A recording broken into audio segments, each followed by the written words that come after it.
Alors on disait hier que une partie de la mitzvah de Kibbutz Av Va'em, elle demande à l'enfant de ne pas demander des faveurs à ses parents, de lui faire des choses qu'ils n'auraient peut-être pas envie de faire, ou alors d'être son envoyé à droite à gauche.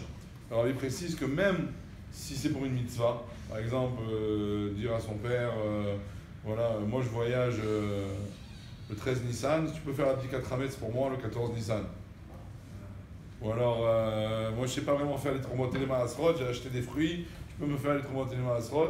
Même me demander de faire une mitzvah, donc en réalité je suis en train de faire une mitzvah, mais demander qu'il la fasse à ma place ou qu'il la fasse pour moi, c'est un problème. À moins évidemment que le père il montre une bonne volonté, qu'on a dit hier, qu'il dit non, ça me fait plaisir et ça ne me dérange pas avec plaisir, ok, c'est autre chose, mais de notre côté à nous, on a cette obligation de faire attention. Maintenant, le Kibbutz Av Va'em concerne aussi bien les hommes que les femmes. C'est-à-dire qu'une jeune fille a le même chiyuvim envers ses parents qu'un jeune homme. D'accord? Donc on parle évidemment quand les deux sont bar mitzvah. Un enfant aussi. Là c'est midin chinour, c'est-à-dire qu'on doit l'éduquer au Kibbutz Av Va'em, c'est-à-dire au Kibbutz Av Va'em évidemment.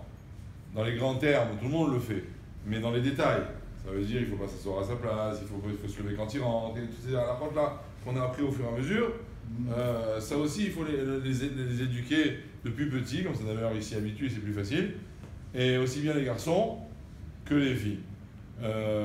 Et d'ailleurs, à ce niveau-là, hein, le Rabbi dit, il ne faut pas pardonner aux enfants quand ils sont petits. C'est-à-dire qu'il ne faut pas leur montrer qu'on peut facilement pardonner. Évidemment, dans le cœur, on pardonne. Mais au niveau de l'éducation, il faut pas leur dire bon, c'est pas grave, vas-y, assieds-toi à ma place. Il ne faut pas leur laisser cette facilité.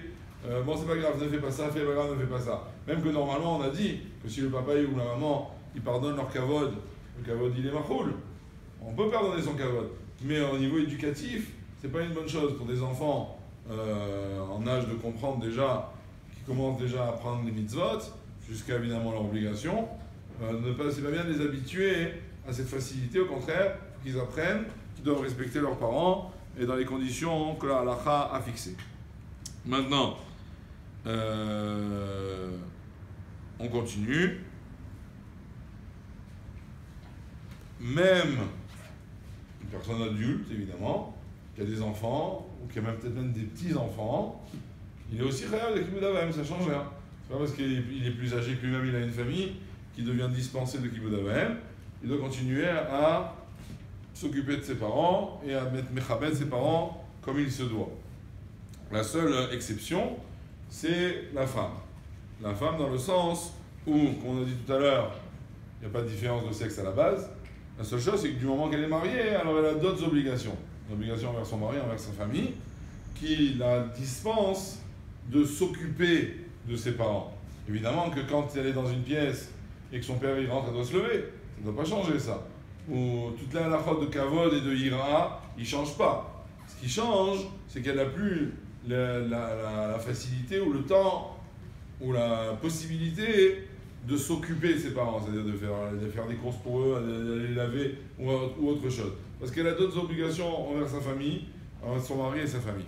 Donc dans ce cas-là, la halakha la dispense de s'occuper des parents, même si elle ne la dispense pas, comme j'ai dit avant, d'être mechabed otam, de faire attention à leur kavod et de les craindre comme toutes les autres halakhot qu'on a appris depuis le début de ce période. Maintenant, il faut une certaine finesse de la part des parents, de ne pas demander, de ne pas imposer à leur fille mariée, fais-moi ci, fais-moi ça, quand ils savent très bien que ça vient sur le compte de sa famille. Ils savent très bien que, d'abord, ça peut créer des tensions, mais à part ça, même au niveau de la chova, au niveau de l'obligation, dans ces cas-là, elle n'est pas obligée. Par contre, si nous, une femme, elle est devenue veuve ou divorcée, évidemment, toutes ces obligations, elles reviennent automatiquement envers ses parents, comme elles étaient avant. C'est pas parce qu'elle est devenue dispensée pendant un moment qu'elle le reste. Dès qu'elle retrouve, on va dire, liberté, entre guillemets, et ben, elle revient au niveau de ses obligations de Kibud Av V'Em comme avant. Voilà, ça a des